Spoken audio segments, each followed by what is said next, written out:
What's up, guys? Welcome to the Real Estate Virgins podcast, where we are here to elevate your business, take your business to the next level. We're not agents talking the talk, we're agents walking the walk.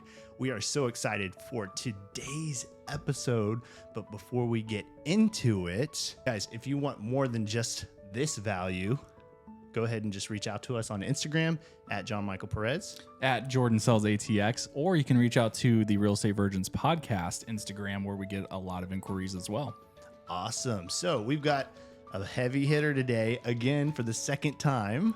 Mr. Number 2 in the entire EXP world of agents. Out of 90,000 agents, this gentleman is number 2 in sales production. Absolutely incredible and blessed to have him on our podcast today. For the second time. Yeah, for the second time. Let's go back to back. Yeah. I was thinking about it. We've got like a little over $250 million worth of sales in this room right now, and most of it's from this guy. Absolutely. But think about the stories, you know what I mean? Like, think about the residual stories of home ownership that we're a part of. So yeah, absolutely. 100%. And guys, if you're tuning in, if you haven't listened to the first episode, our guest today, Soomin Kim, was absolutely a changing, I think a pivotal episode in our podcast, where there was so much value brought. We really saw what this podcast was all about. Soomin brought the heat. He brought the value. If you haven't listened to the first episode, go back and listen to that now. And returning for the second time, Mr. Soomin Kim. Welcome. Thanks for having me again, gentlemen. Happy to be here. A little bit's changed since the last time that we had you on.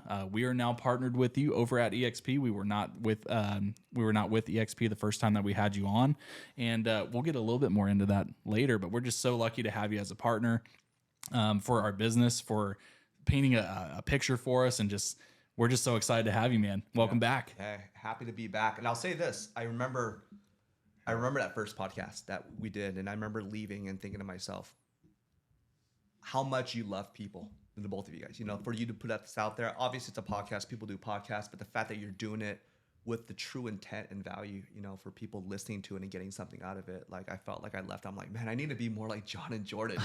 I need to care more, about, maybe the professionals or the profession in general, as the colleagues, and I felt like I left there going like pretty inspired, to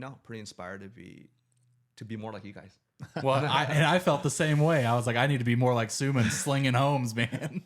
That's amazing. Well, welcome back. So excited to have you. The last one, we talked a lot on YouTube, and we're gonna touch on that a little bit, but we want to kind of get away from that one singular subject, just because there's so much going on right now.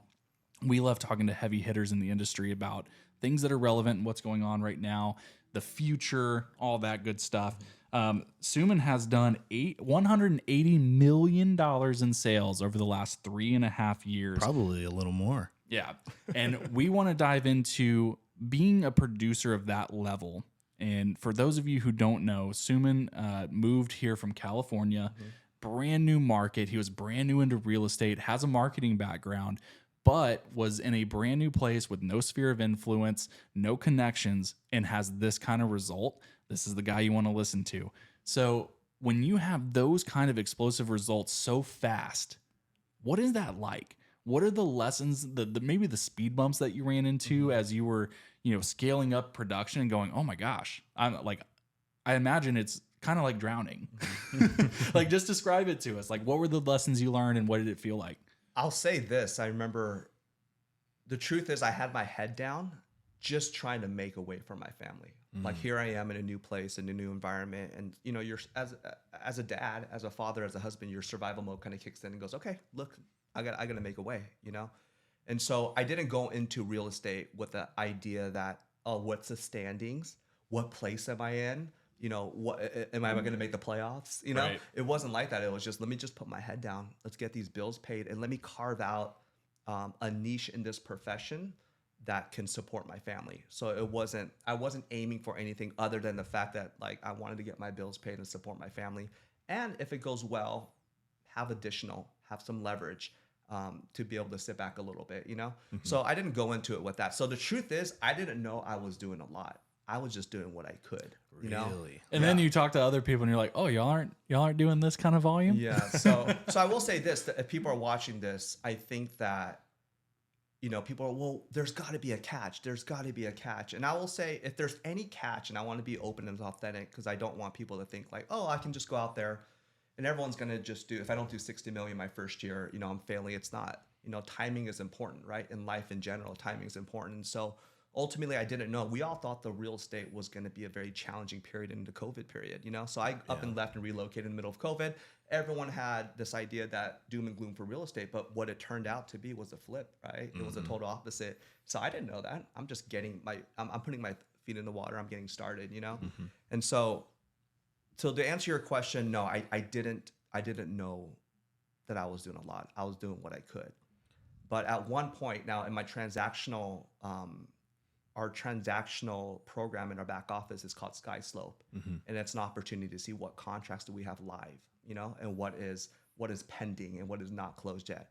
And I did do a lot of new construction. So sometimes those go farther out than a 30 to 45 day typical resale home contract. And I remember getting close to ending my middle of my second year. I remember opening that transactional software and saying, I wonder what pending contracts I have right now. And I had 95. Jeez. I had 95 homes that that's crazy. That still were pending, that are under contract, that have not been paid on. So even before the year flipped and turned, I had over 1 million GCI already banked into the next year before it was even January 1st. Wow. So it was at that point where I thought to myself, I'm like, that can't be normal. Yeah. That can't be normal. Yeah. Absolutely isn't. So I had the pleasure of doing some research before we actually partner with you, and you don't know about this, but I asked a lot of friends about you. I was like, who is Soomin Kim? And one thing that people kept repeating was that your work ethic is insane. Like, it was out of this world. One guy said that he called you or texted you at 3 a.m. you were still working, right? And for those first few years, it was like you had to, because you didn't know all of us didn't know what was going to happen in the market. How long is this wave going to be, right? Are we getting in front of the wave, or are we trying to catch up to the wave, right? But where did that work ethic come from?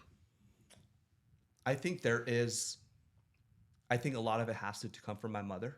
She is a single mother, and one of her biggest insecurities as she was raising my brother and I by herself was the fact that, like, man, if these kids don't make it, I will be looked upon as a failure, or I'll use the excuse that there was no father in the house. And I felt even as a young individual, 3, 4, 5, 6, 7, 8 years old, 10 years old, I remember feeling and burning that shame with her, because my brother and I were kind of troublemakers. And I remember, like, we couldn't help it. We're kids, right? And we're getting in trouble. We're stealing things. We're getting, school wasn't the biggest thing for me, but I can see her burdening that. I can see her frustrated because there's people gossiping about her, and thinking, oh, it's because they don't have a dad. So especially coming from an Asian culture and a background, there's such a high emphasis on higher education, like, to a fault. Your GPA is more important than your character. In fact, they always kind of go on. You know what I mean? Like, I know that sounds crazy, but the stats are important for parents. So they say, what is your kid doing? Well, he's going to USC. He's a 4.2 student, And I remember feeling like I wish I can give that to my mother, but that's not me. I was surfing. I was a bit of a troublemaker. And so I think my work ethic comes from the fact that I think part of it is, yes, naturally we want our parents to be proud, but there's a part of me that just says, I want to overcompensate. I want her to be super proud. I want to get her to a point where she's like, not only did I raise him right, but he, in a weird way, he did better than everyone that I was being compared to and being mocked for as a younger, if that makes sense, right? No, it does. It 100%. So I think that comes from that for sure. And also because it's possible. Like, for me, it's like, if something is possible to do, like, I need to get it done, And yeah, I would say that. I've got to imagine she feels pretty good about what you've accomplished. Yeah, she's she'll ask me to send her, if there's a publication or something, she'll like send me 3 copies or 4 copies, and then she carries it in her purse, right? Yeah, because that's like, that's the thing to do, and it makes me super happy for her that she can in this later stage of her life, And I would imagine as a parent, I would feel the same way, just walking around saying, hey, this is my son. Look at him on this. Yeah. Yeah. He's made something of himself. And that pumps me up. That's exciting. Yeah, Right? I love how you said that, when you were younger, she was probably comparing like, man, I hope I raise my kids to the standards of that culture, right? But you in my opinion, you probably surpassed most of those kids now, like 20, 30 years I mean, later. whatever the measuring stick is. Yeah. And in that culture, it was, will you be an engineer? Will you go into law? Will you go into medicine? And will you have an honorable profession that will be respected by many that constitutes a really high education, right? Yeah. And that was a grading scale, and I'm thankful, as much things are wrong in this world, I'm thankful that we've evolved to a place where there's more options. The playing field's been leveled and it's no longer completely dependent upon higher education, right? Love that. There's a whole argument to be had about what role higher education really plays. I mean, it took me 5 years to get a 2-year degree that I don't feel really serviced me or like has put me in a different spot other than just on an application. And when you work for yourself, I mean, you know yourself more than anybody. So you know the drive that you have that will get you further than what any kind of piece of paper on an academic level can take you. I totally agree. Like I look at it and I go, I wasn't bad in school. I was actually very good at an honor roll, dean's list, all that good stuff. But like I wasn't passionate about schooling. And I think whenever you're really young, I mean, it took me until I was 28, 29 to get into real estate. That's a long time past when you're supposed to be out of college, and trying to get kids to figure out what they want to do when they're young, I think is really difficult. Yeah, it was interesting because then when I was in exam prep, I remember there'll be younger kids in there. And when we had our breaks or during lunch, I would say, hey, how old are you? And they'd be like, I'm 18. I'm like, hey, what do your parents think about you coming to real estate school and not doing college? And they're like, they're actually in real estate, and I've seen them how successful they're when I've seen how it's worked for them. And that's why I'm here. But it's a touchy subject because first of all, it's a massive investment is higher education. And outside of those 3 subjects, right? Engineering, law, medicine, I feel like everything is just a big hodgepodge, because those are 3 things that you need to qualify for certain types of some barriers, to get through and for understanding. But outside of that, business leadership, communication degrees, all these things, I respect it, but I also know college is a business. It's a business of loans. I'm not talking down on it because I think networking is important that the higher education offers.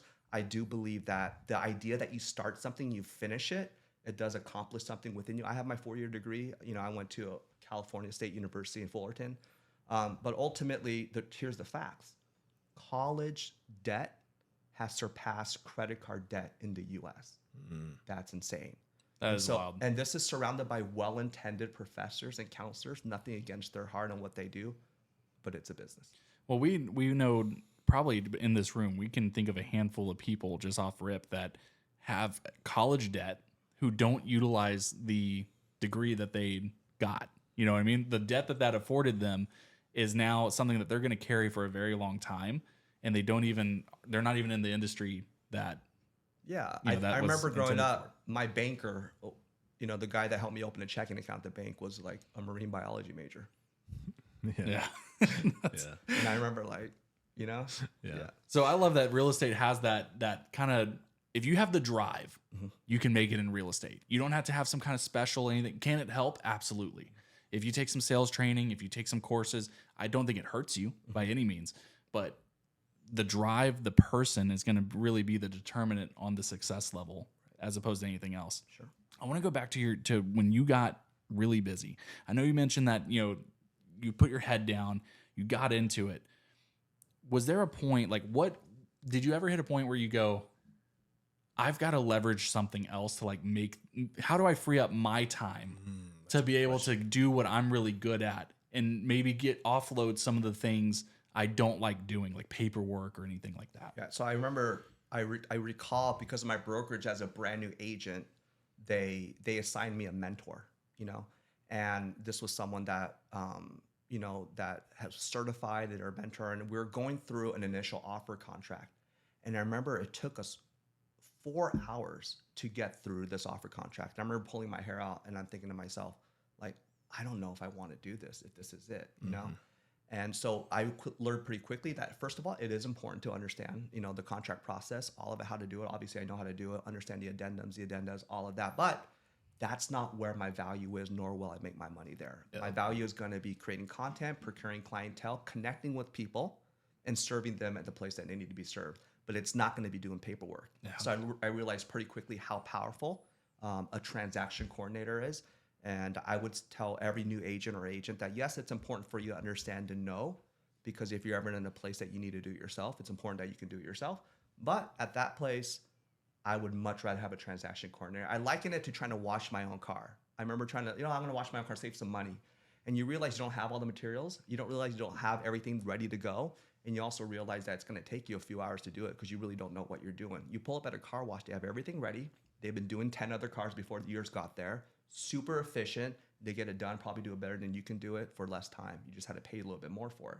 But how valuable is that time, So I learned that pretty quickly. Transaction coordinator is so worth it. I mean, it's, those 95 deals that you had pending, that's 95, maybe 190 hours of work that you probably had to do if you didn't have a transaction coordinator. And that 190 hours could equate to 20 more deals, because how many more videos can you do in 190 hours? Exactly. How many more conversations can you have in that time? And that's the beauty. Once you understand what buttons you press to get a reward, you will cut out everything in the middle to you to push that button, And the more I found myself getting production, getting results, I realized, and another thing you realize, it's really enlightening and very liberating, is that you understand how much stuff is in your way and distracting most people from getting to what they need to do, because they need to feel like they're doing something, but it doesn't lead to much, right? It's sometimes, especially in real estate for newer agents, they feel like they need to get dressed up. They need to go somewhere and have coffee with someone,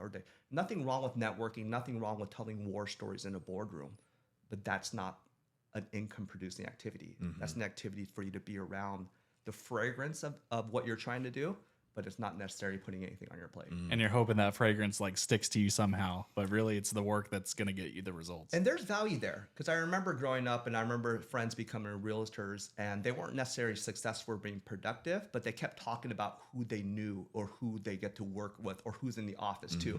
I get to be around Mr.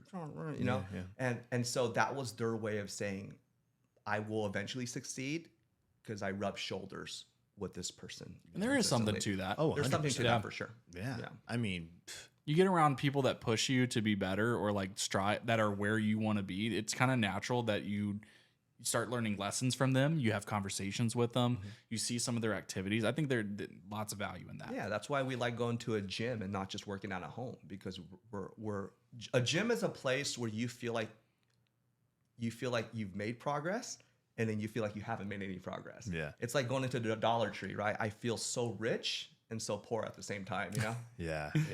I think it's really cool that, with the Wolfpack and the organization that we've started with you is, it's just so cool to get these text messages and calls and saying, hey, I did this, and that, and it worked, and I got a deal, and I closed a deal. Because the thing is, it's so much more than just the deal. Like, they're paying their bills, they're supporting their family, right?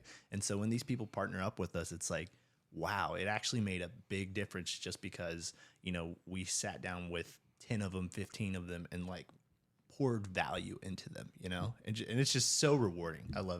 I got a text today from a gentleman in Houston, shout out to Nathan Reinhart, but he in the middle of him in the meeting started texting me and asking me questions. He said, I'm with the lead on YouTube from YouTube right now. My videos aren't that great, and here I am. I'm so grateful. Yeah. And then he asked me some questions about the transactional process, but this guy's going to get a contract for close to $1 million home right now, Amazing. And off of a lead off YouTube, when he's saying his content is not there yet. So shout out, Nathan. Yeah. And it's crazy about, we won't get too deep into YouTube yet, but it's just crazy that even if you get 20 views and one person reaches out to you, 20 views on a video, and it could pay you 30 grand, You got a referral that way. I mean, we've shared this story before, but it's relevant here again. A lot of times the temptation is that if a video doesn't pop, right? If it doesn't do numbers, because for some reason that's what we view things as success, is did it do numbers? There's more to it, especially when it's something really niche like this.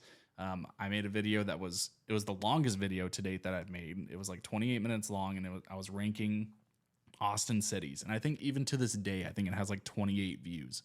If I looked at that and said, this video is not successful, and I deleted it, or I didn't delete it, but if I would have, I got a lead from that. I got a referral from someone else who said, hey, like I looked up Austin area realtors that, city rankings, and you're one of the only videos in there. And I was like, oh, if I would have deleted that, that would have cost me X amount of money. Yeah. So let that be an encouragement to you that if you put the content out there, it's not so much about the numbers. It's because leads are you have like a quiet audience that's watching. Right. And you don't know, just because you're not getting interactions, you're not getting thumbs up, you're not getting comments, that doesn't necessarily mean that it's bad. Well, think about this. Ultimately, we're real estate professionals. We're not necessarily entertainers. Our payment is coming from transactions and not necessarily advertising.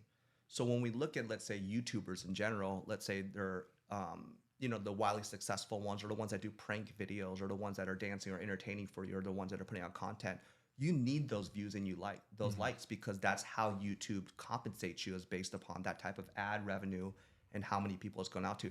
That's not necessarily how we're getting paid. Even though I do get paid from YouTube, that's not my source of income. My source of income is to procure services for real estate.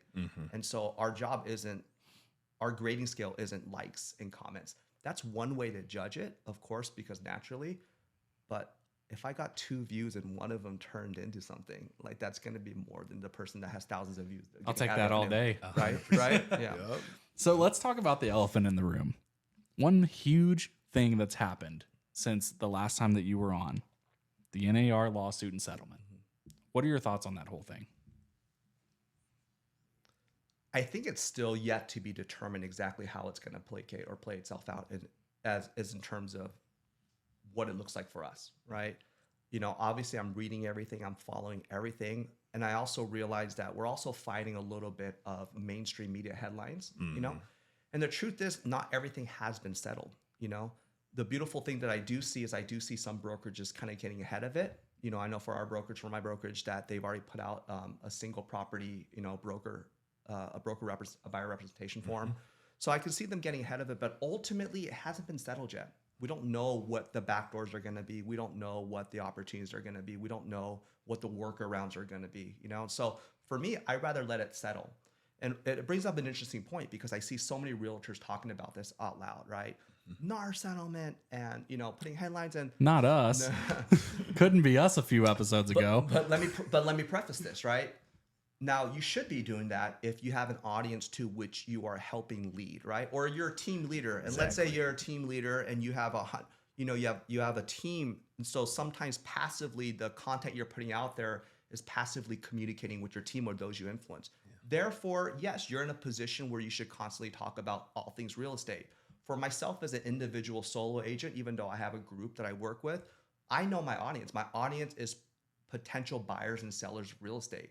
They're not necessarily, so I don't want to talk about locker room talk out loud to them, because it would either confuse them, it would either, it would bring up questions that weren't there before, So I wouldn't do that, because it's not like, sometimes we treat our audience like somehow they're real estate aficionados, that they're watching this and they're wanting to know what's happening in the market all the time. No, they just want that house. Some of them just want to get that house. And the moment they get that house and they wake up and have breakfast in there and they're enjoying with their family, they're no longer worried about rates. They're no longer worried about, the different types of, addendums that are out there. They're no longer worried about the different types of, loan docs. And, they're just not worried about that. They're living their life. So for me to be like, by the way, let's talk about the settlement. They're like, what? Why? I want to know about the extended outdoor patio. Like, what are we talking about here? And so it doesn't mean that it's not important, but I found that too many real estate agents have an echo chamber of other agents, because that's who's the most responsive. But for me, and reminder for many solo agents out there, your audience is not your colleagues. Your audience is potential clients. Yeah, 100%. And I've had several listing appointments, and that conversation has not come up once, right? And it's because they're not focusing on that, right? Agents are. Right. And so, yes, maybe we should, prepare in the background just in case. However, if what you focus on expands, right? And so if you're focusing on fear, guess what's going to expand? Fear. Right. And so that's going to pour into how you communicate with your clients, and your clients don't want to have a fearful agent, right? Sure. Yeah. We had a training about a month and a half ago now, where Connor came down from Dallas, and one message that you just touched on that I want to reiterate to people that's really important. I think it's a great refocusing is realizing who your audience is. You said your messaging is so important because just as you put it, we hear news and sometimes it's natural to go, I want to be the first person to talk about this. Well, if your audience is buyers and sellers, like you're going to talk about a hypothetical thing that hasn't happened yet that we don't have clarification on. Right. It can muddy the water. Right. And the reason why we talk about it is because we've got thousands of agents listening to this podcast, and like shout out to the listeners. That's our audience, right? If it was buyers and sellers, we probably wouldn't be talking about this. Yeah, you're right. That's why like we haven't put anything like on our personal social media. Like there's been very little talk about that. But yet we'd spent 2 episodes talking about it to this audience. Yeah. Like I think about it as, let's say maybe a stage performer, right? Let's say they have an Instagram or social media that's essentially them as a performer. Let's say they're a Broadway star or a performer. They know their audience. It's a bunch of people that love musicals, Broadway shows, right? But let's say they might have a separate account that talks about the technicalities of the backstage. Hey, maybe we're using a new microphone, a new updated microphone for our performances. That's not something that you got to share with your audience that is just there to enjoy musical. It's something that you would share with your colleagues. Go, how do you like that new Proform, 2,500 microphone? Yeah, I love the way it sits, but it's a little bit, that's a different type of conversation, right? Your analogies are always so spot on. Man, where do you get that from? That's so good. Sometimes I just put things in the oven to see if it bakes. Again, another one. Right.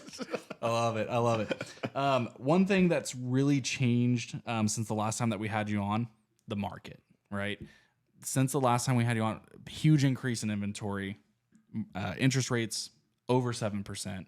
And arguably, I think there's a case to be had that there's less interest or at least search volume for people wanting to move to Austin.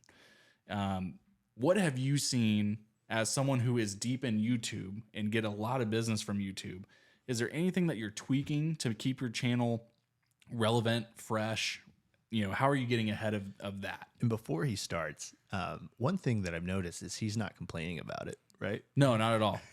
And so like he's just putting his head down, Just doing and it. getting to work, right? This man is Nike over here, just doing it. Yeah.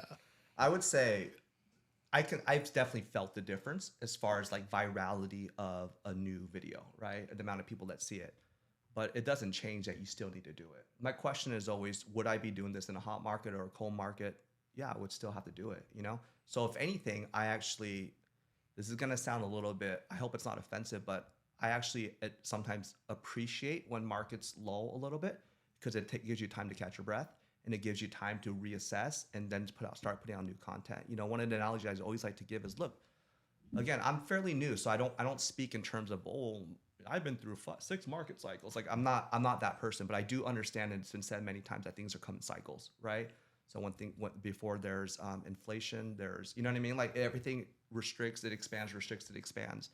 And so if there is a time when it goes sideways a little bit like it is right now because the rates increase pretty quickly, I look at that as a positive because like now it's going to give a ton of people an opportunity to start picking up their own digital market, to get some digital space and to create that content now, I used that analogy in that event where Connor was at. I said, look, in order to catch an elephant, like you cannot shoot darts at its butt. You know what I mean? You have to dig the biggest hole that you can possibly dig and hopefully it's going to fall into that hole, And so ultimately when the market is like this, I look at my teammates, I'm like, guys, this is the time. Start picking up, digital market share. Start putting out your content because it's not that people won't ever buy homes again. It's not that people won't ever sell homes again. They're actually making a decision on when and who to work with when the time comes, If you've ever looked at something that you want to purchase, maybe it's a nice watch, maybe it's an upcoming car. Do you know how much due diligence people tend to do before that? They read every review, every Auto Trend, Motor Trend magazine, maybe every YouTube video on it, because they know once that time comes, they'll have some decisions made up. I believe in real estate, it's the same way. I keep seeing this Soomin Kim guy, this Korean guy keeps giving me some value. Maybe when the time comes, when I finally qualify, that's the individual. So their decisions aren't being made today. It just executes at a different time, Yeah. And so this is a time, because I would say when I first got started, I didn't have clients. So I appreciated the time that I was putting out content. I can go get content. As I got busier, can't do it as much. Today, I can hopefully maybe get a video out once every 7 to 10 days, and it used to be 2 to 3 a week. Right. And so I'm going to take a stab at expanding upon an analogy here. I'm going to do my best Soomin Kim impression. And it's just expanding what you said. You said it's an elephant coming to a hole, right? Like you have time, you see this elephant coming. You know it's coming at some point. Right now, this market slowdown is the elephant slowing its pace down, giving you more time to dig that hole and make a bigger hole. The digital footprint, the digital market space that's available for you. And those who stop will still not catch the elephant when it speeds up again. But you are making the hole so that you're ready for whenever when that market does bounce back. Right. I'm telling you, if rates ever hit 5, like maybe sub 6.5, we're going to see that pop again. Guarantee it. I mean, we saw just from the beginning of the year when there was news of 6 rate drops through 2024. I don't know about you guys. I'm sure you'll attest to it. Immediate response from the market. It felt like it was buzzing. Open houses were popping. And then over a little bit of time, the March one was missed. They're looking like May's not going to happen. Now we're looking at like November for the first rate drop, maybe. And the market's just responding to what's happening out there. So you're right. It's like once we see the swarm of fish coming, it's not enough to be like, oh, let me bait my hook now. We have to build that net before to get there, you know?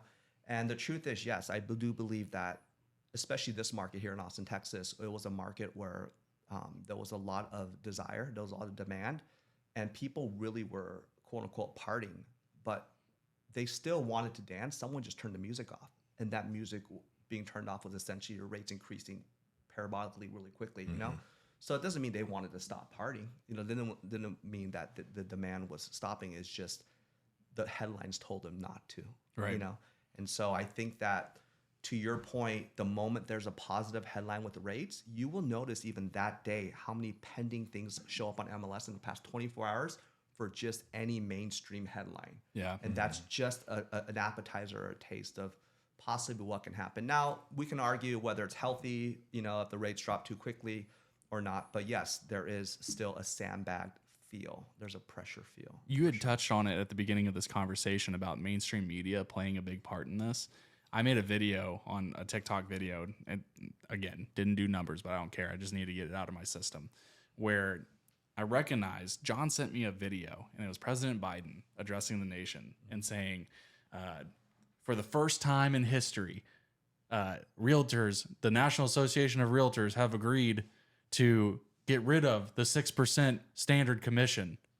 And I'm sitting there, and John sends me this, and I'm going, what the heck? Yeah. I've always known misinformation has been out there, but until it affects your industry, or like they talk about something that you are very proficient in, you almost don't think of it too much. But I watched the whole video, and I go, people who aren't educated in this are getting their information from this guy. Yeah. And then if you looked at it, it didn't matter if it was CNN, Fox, it didn't matter. They all had the same headline. Yeah. The same headline as what he was saying. And I'm like, oh my gosh, this is a propaganda machine.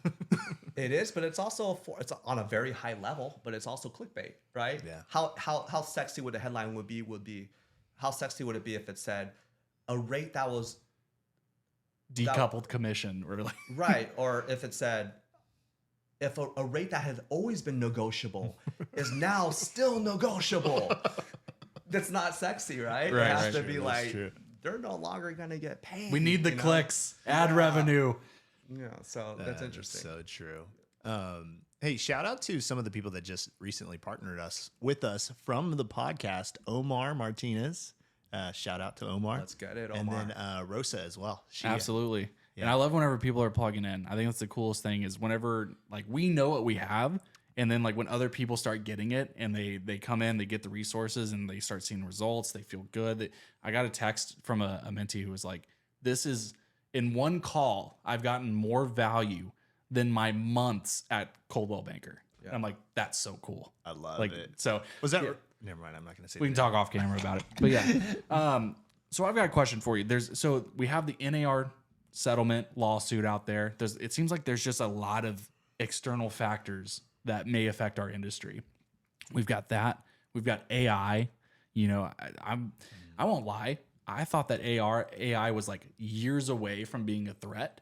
And then I look at some of the things that it's doing now where, there was one thing where I typed in, you can have it make a song for you. And you can say, write me a metal song about coffee. and it gives you like 4 options in 10 seconds. Wow. It's got a beat, it's got lyrics, and I'm like, this is scary. Yeah. What opportunities and or threats do you see coming from all these external factors? I mean, my immediate response is the fact that yes, AI is writing all of my listing remarks, you know, right now, you know. So I think what it's going to do, it's going to disrupt, because if you recall, like one of the most powerful skill sets that someone can accrue was copywriting, you know, whether it be a sales funnel, a sales product, you know, copywriting was very much a niche talent that some individuals had. I think it's going to definitely affect that because AI is obviously taking over that.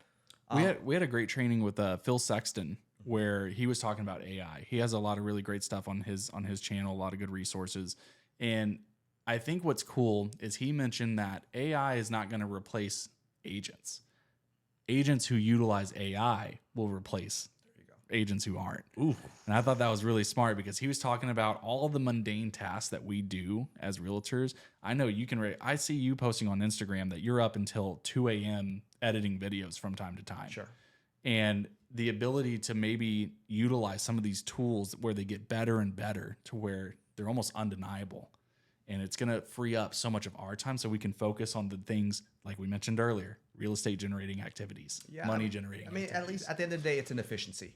You know, like at one point people are faxing. Now we don't need a fax anymore. You know, I had a conversation with someone at one point when we needed to get somewhere, we had a paper map.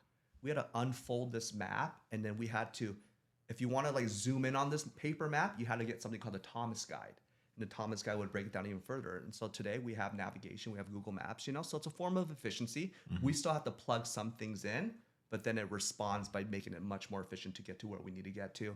That's how I look at AI, and I would use it. Everything's an efficiency. The reason I even do YouTube or video content is because I feel like it can get to more people in a shorter amount of time than me door knocking, you know? And so it's just adapting. And I Everything's think an those that opportunity. Everything's an opportunity. Yeah.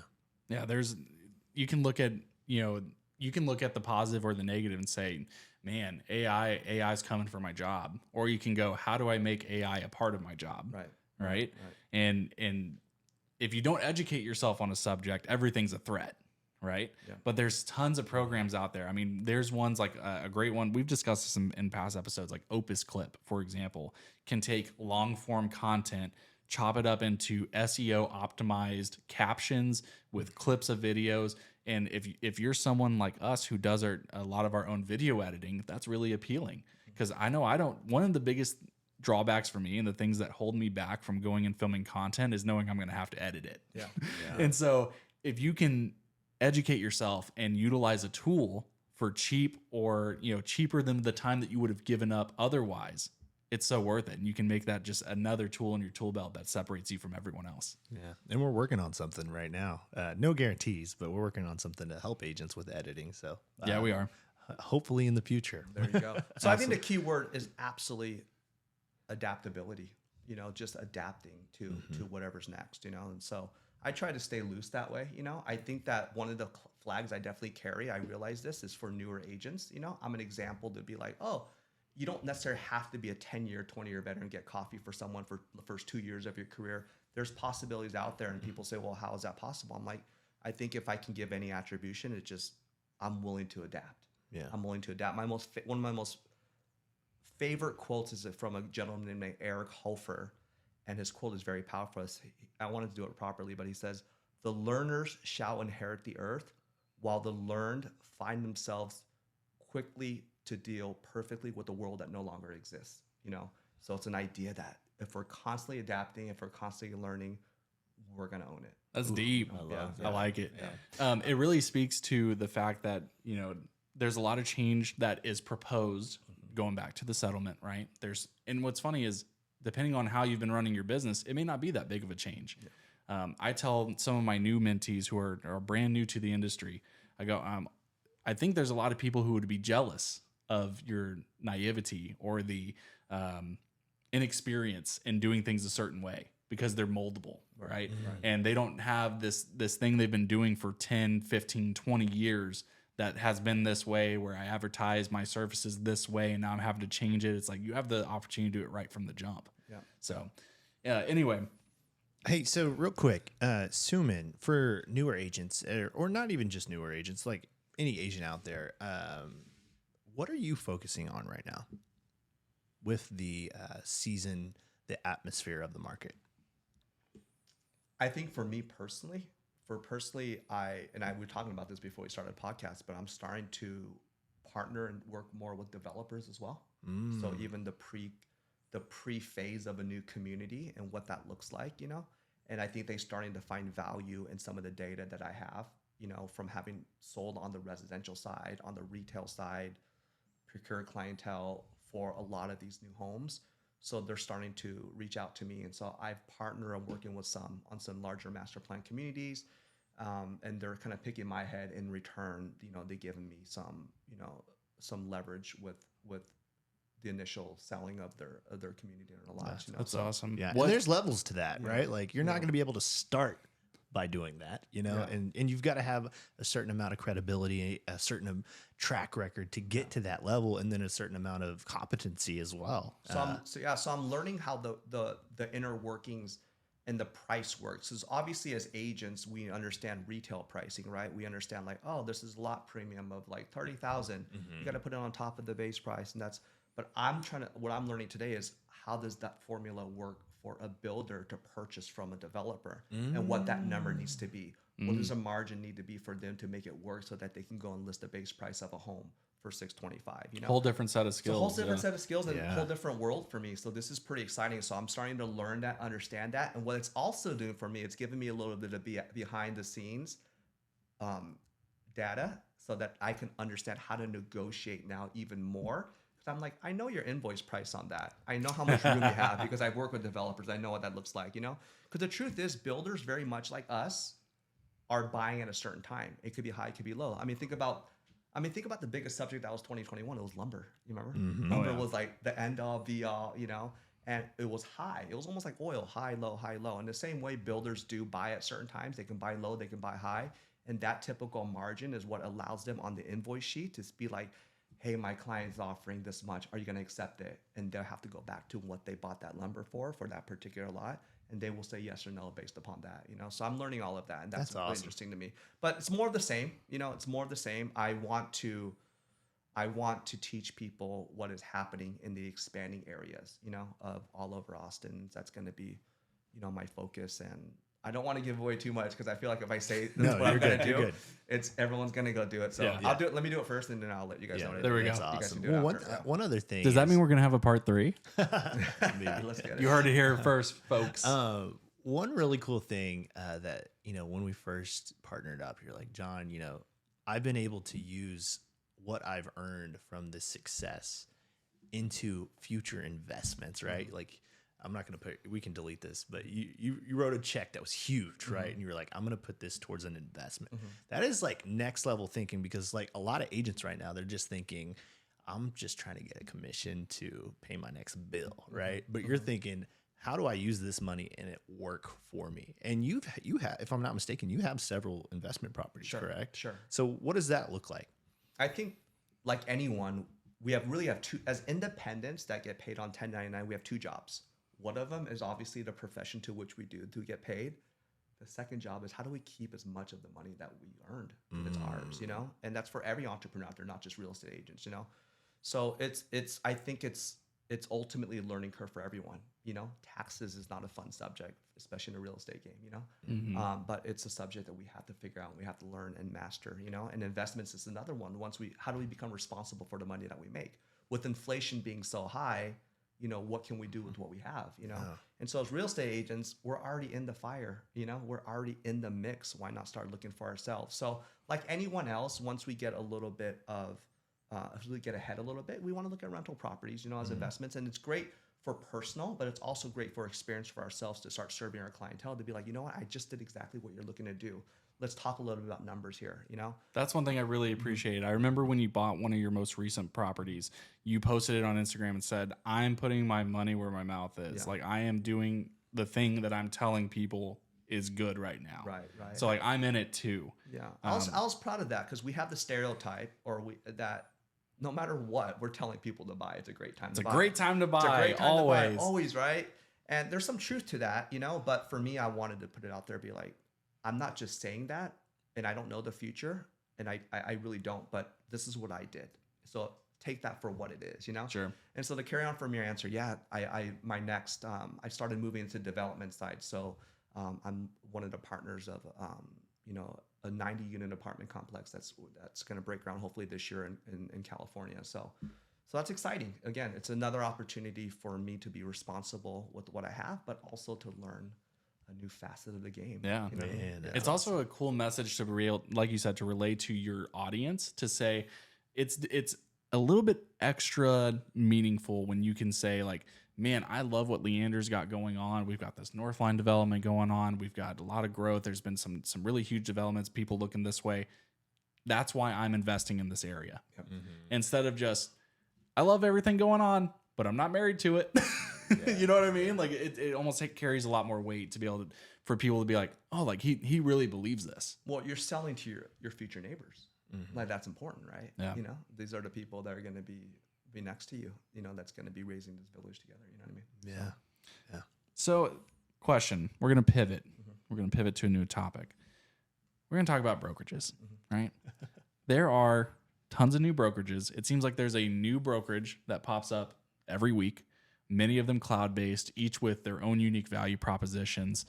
How do you as an agent, whether you're a new one or an experienced one, how do you shift through all that and really decide what landing point you're going to go to? Yeah. I will say this. I think that it's ramped up more than ever when people take pride in brokerages. You know, it's actually turned into a form of sport. Hey, I'm a Laker fan. Well, I'm a Dirt Nuggets fan. Well, we're better because we shoot 3-pointers. Well, you know, we're better because we won the championship last year. Like, this is what it's kind of become, right? And so I would take a step back from all of that to answer your question and say, I believe what is more important, because at the end of the day, yes, are there competitive advantages of different brokerages? Absolutely. There's a unique selling point for almost every brokerage, and I know most of them. But I think that what's more important than the brokerage is who you choose to work with and partner within your profession. And it has to align with what you believe your philosophy is for you to become successful. So case in point, for me, when I got licensed, I wanted to do my due diligence. And when you're new, I'm going to say it again. We really don't know what we want, we don't know what we need, right? So most questions are, what type of training and what's the split, right? Yeah. And that's the question we just asked. And the truth is, like, even if it's an unfavorable split, a good recruiter or a broker is gonna show their unique selling point so much that it would affect you to maybe want to come over. And it's not hard for new agents because, again, new agents don't know what to ask for. Think about anyone that has a job and that has been in your job for a little while. What did you not know about that job that you know now? You're going to say a lot, you know? Yeah. And so the questions you ask as a neophyte or someone brand new is totally different than someone that's experienced. And so what I would say to everyone out there that is looking for a brokerage, I would say step back and think about who are you going there for and who would you work with and what is the philosophy of how they would train you. So when in my heart, I knew that the failure rate was so high for new agents in this profession. I knew that if everyone could be successful in real estate, everyone would, but not everyone does. And so I knew it's very challenging. It's going to be a really minority of people that can truly break through. And so I said, how am I going to do that? And I think to myself, I can't do what everyone else is doing. And after my 10th brokerage I interviewed, I realized that they were talking about trainings and the person that said it before in the interview of the brokerage before, they all said the same thing. These are the things that we're going to train you to do. And I thought to myself, if this is what they're all telling me and the failure rate is so high for new agents, I might need to steer to a different direction. And it wasn't until I came across someone, shout out to Mike Sherrard, who I'm forever grateful for to come across, but he said, Soomin, this is the direction you need to go. You need to bypass all of those things and some of those traditional means. And for you specifically, you need to carve out a digital footprint in video content, social market, social content, primarily YouTube, and get in front of the people and utilize that. And if you do that, doesn't guarantee you'll succeed, but you will, by differentiating yourself from what most of everyone's doing, you will give yourself a better chance. And so when he said that to me, he didn't tell me anything I didn't already know. I actually believed it. He verbalized it. So it aligned with my philosophy of how I felt I needed to be successful. Therefore, whatever brokerage this gentleman's at, I'm going to go, right? And so I would say take a step back. don't get caught up in a brokerage talk, right? At the end of the day, it's like, we can talk about who our favorite sports teams are, but how can you make a jump shot? Can you make a jump shot? You know what I mean? Like you can brag about all this other stuff, but from there, the conversation can go into the competitive advantages of each brokerage. But for me, I would say align yourself with someone that shares the philosophy. So if my philosophy was, I believe I'm gonna knock on every single door in my city. I will door knock from morning till night. And that's the philosophy of going face to face and shaking physical hands, and that's how I'll succeed. Then find someone that shares that philosophy and run with them, right? Most people don't do that. They join brokerages based upon the unique selling points from a bigger advertising perspective, right? We're the biggest name in real estate. Oh, we're owned by the richest person in the world. Oh, wow, look at our colors. Wow, we have a specific CRM. You know what I mean? Like that's my, and also as an entrepreneur, because I'm very passionate about the fact that like I come from an entrepreneurial background and not necessarily employee background. So the way I look and judge brokerages has to be from a perspective that I will gain some leverage, some ownership. And if I work so hard for the next decade or two, that when I'm done with it, there will be leverage enough for me to continue an income, even if I'm no longer selling homes. So that's how I judge. So good. Yeah. That was so good. I mean, That's I a know, mic drop moment, man. It's good. There's so many times in my life where I wanted to get to the next level. And like you said, I had to find that next mentor to push me to that next level. And it was up to me to become a sponge or become a stone, right? And that stone, water just goes off of it, but that sponge actually soaks in all that water. And so for me, every single time I found a new mentor that was actually had the results that I wanted to have, then it helped push me towards that level. And so, like you said, find that mentor, find that partner that aligns with your philosophy. And I 100% agree. And I love that you mentioned whenever it's all said and done, when I'm done producing, what will I have to show for it? And I think if you are looking, I think just in this modern age, ownership's a big deal. And whenever I started I'm just like you. I'm not deep into this. I'm not 20 years in. I'm going on year 4. Mm-hmm. And so when I started, ownership of the company that I work for was not something I even thought about. I didn't think it was possible. Didn't know it was an option. No one talked about it. And it's cool because it gives me a legacy option where, let's say something happens to me. I have a way to be able to all this stuff that we're building can be passed on and continue to be a part, like a blessing to my family or whatever you decide to do with that. Ownership's big. I would really challenge you to think about if you're somewhere where you're at and maybe you're thinking about a possible change somewhere, think about what your brokerage offers you. That's more than just selling and buying help. Right? Support and buying and selling. Like you said, every brokerage is going to have that. What else do they offer you? Which leads me to another thing that we're going to talk about, which is let's talk about the stigma behind agent attraction. Let me take one step back. I love this Sure. analogy. I think I saw a reel on it, and you can fact check it, but at least it emphasizes the point. Messi, who is in the MLS right now, he's playing for a team in Miami, Prior to that, before he was playing international, I believe it was Dubai or Saudi Arabia, they offered him an active income of, I read or I heard, of $1 billion, right? And he turned it down to get a salary of $70 million with his team in Florida. Why would he do that? Ownership. They offered him equity. So he turned out that much active income to gain leverage. Because why would he? Now he's not just playing soccer because he loves it and he's good at it. He's playing from the depths of his soul as an owner. That's different. That's different. I love children, and I am happy to babysit once in a while, other people's kids and play with them, but it's not the same as my own. You ever change someone else's kid's diaper? It's right. No, because I immediately give it back to them. Well, it's changing your own kid's diapers hard enough, right? Yeah. It's brutal, right? Yeah. But it's our own, and that's why, and it hits different. You know what I mean? I love that. Yeah. So agent attraction, right? We have agents that listen to either the podcast, they know us out in the community, and want to work with us. And I love that our brokerage has the opportunity to make it a mutually beneficial option.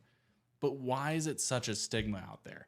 I can't go on to Real Estate Mastermind without seeing a million posts saying something negative about agent attraction. What are people missing? What's the, like, first, what is the stigma? Why is it there?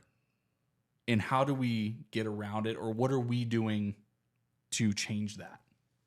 I think I have a couple responses to that, but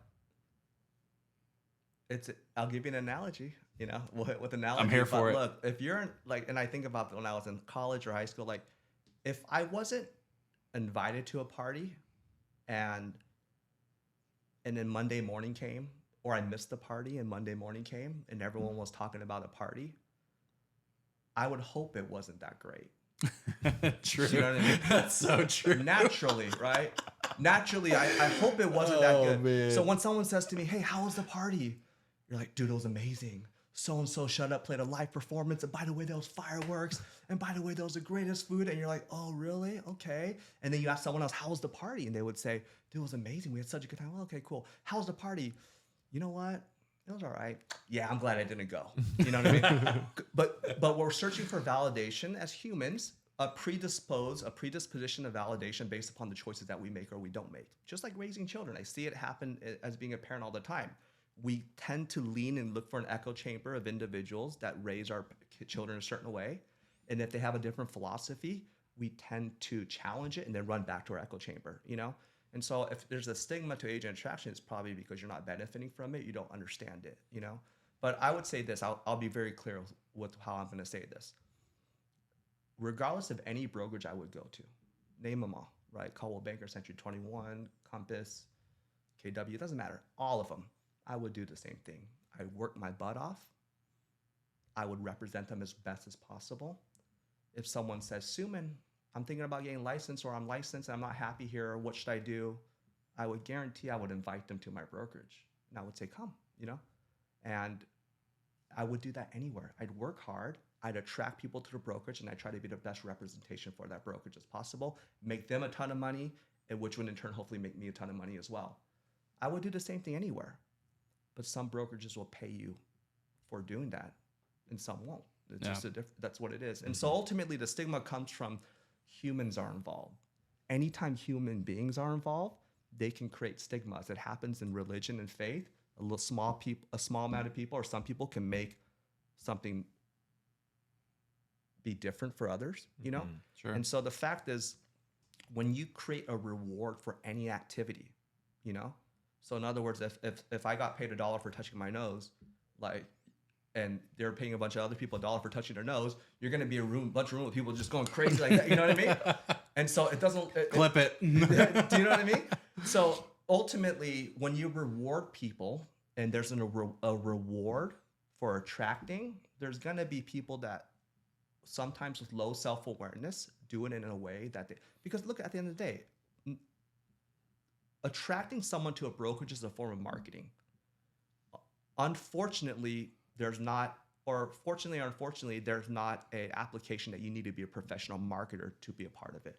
Yeah. You're just human, right? And you're responding to that. So for me, I try to cancel the noise out, and I try to do it the most properly, with ethically, and what I feel is the most self-aware and authentic way for me to attract other people to an opportunity, right? So that's what it is. At the end of the day, you can say that with anything. What's the stigma with this? What's the stigma with hockey fans? What's the stigma with people that go to church? What's the stigma? It's just humans. Some people do it well with self-awareness. They understand. Some people do it with a little bit of enthusiasm and ignorance, and that can play itself out in a certain way. So I remember whenever I was not with EXP, and I would read everywhere. I've said it many times. I was the person where I had the stigma in my mind that attraction, like agent attraction, was someone wants to make money off of me, right? And I think what's different, and again, John and I have talked about changing the lens on our perspectives, is if someone is so valuable to me and it's at no detriment to myself, why do I view this as a bad thing? I look at the way, like, our organization and the value that we constantly provide to not just the people who partner with us, but my partners as well. And I go, why is there such a bad thing? Like, it's almost like if you're not in it or if you're not doing it right, I can maybe understand that, because don't get it twisted. There's going to be people, no matter the brokerage, who are churn and burn. They will recruit you and you will never hear from them ever again. Yep. They will promise you the world. You'll never hear from them again. That's the human element involved, right? Yeah. And so what we have going on, I love it so much, man. It's such a powerful thing. This is going to sound a little bit, hopefully not pompous or narcissistic, but I feel bad for people that don't partner up with us. It's just because, like, I've seen people make the wrong decision and then regret it. And I'm like, dude, I would have cared for you so much more than the opportunity that you actually picked, unfortunately, you know? And that's why it's important. Sorry, go ahead. And then they come back and they're like, hey, how do I join up with you guys? You know, and it's like, I'm sorry, it's too late. Or, you know, you can leave your place and come back over here, you know, or whatever. But it's just crazy because, like, or there was one agent, and I'm not going to say their name, but they decided not to partner up with us, and now they're a travel agent, right? Like, they're not even a real estate agent anymore because, unfortunately, the place that they decided to go was a copycat and didn't pour into them. Couldn't deliver. Yeah. So, I mean, like I said, it goes back to my original thought. It's people partner with people, you know, and the brokerage is just, it's the umbrella, you know, but it's really, you know, even within a brokerage that I might like, it doesn't mean that everyone in there is doing it to wish the way I would. Oh, you know what I mean? Absolutely. Yeah. When we decided to partner with you, I remember, like, we went to the Build conference. And I told John on the way over there, I was like, let's go confirm everything that I think is bad with this place. Every preconceived notion that I had. Let's just go, for peace of mind's sake, let's go do it. And it was great. I mean, absolutely. Everyone was so excited. The energy was unreal. Talking to random people in the elevator about how it's changed their lives. And the partnership is what we were seeking.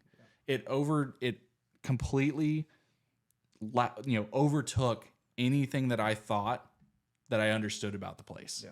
And the right partner will do that for you. Yeah. The way you looked at EXP is the way I used to look at Tesla. You know, I used to be like, man, that's not legit. I mean, what if you get caught without a charger in the middle of nowhere? You know, and you don't hear that exhaust, you know, and it's you want that cold start, you know, where you feel it and naturally aspirated. And then I finally turtled, you know, a Tesla for a weekend with a friend, and I didn't know what to say. It was so efficient. It was so, it didn't lag, you know, and it got me to where I needed to get to so quick, and it was enjoyable. And it totally changed my experience for driving, you know. Shout out, get me a sponsor, Elon, you know. But all that to say is I have people that text me, you know, I'm like, just drive one. You know, well, what do you really think about it? Like, what is your feedback? I'm like, my best advice would be just to drive one. It's kind of it'll sell itself. It'll sell itself, you know. And so that's funny how that works. So we're gonna have to wrap it up because I've got an appointment right after this. Yep. But guys, thank you so much for listening. And also, you know what? I'm gonna give that same gift last time. If you subscribe, like, and comment below, I'm gonna give you 10 free video scripts and on YouTube. So go subscribe on YouTube if you're listening from Spotify or iTunes. Absolutely. And guys, a free way to help support the podcast. We do this all for free. Wherever you're listening to us on, give us a like, leave us some feedback. We love hearing back from you as well. Anything that you want to hear discussed in the future episodes, you can find us on Instagram. John, can you repeat your Instagram? At John Michael Perez. Soomin, where are you at? Where can people find you? At Soomin Kim Group. Perfect. Yeah, and at Jordan Sells ATX, at Real Estate Virgins Podcast. Follow us. We'd love to hear from you.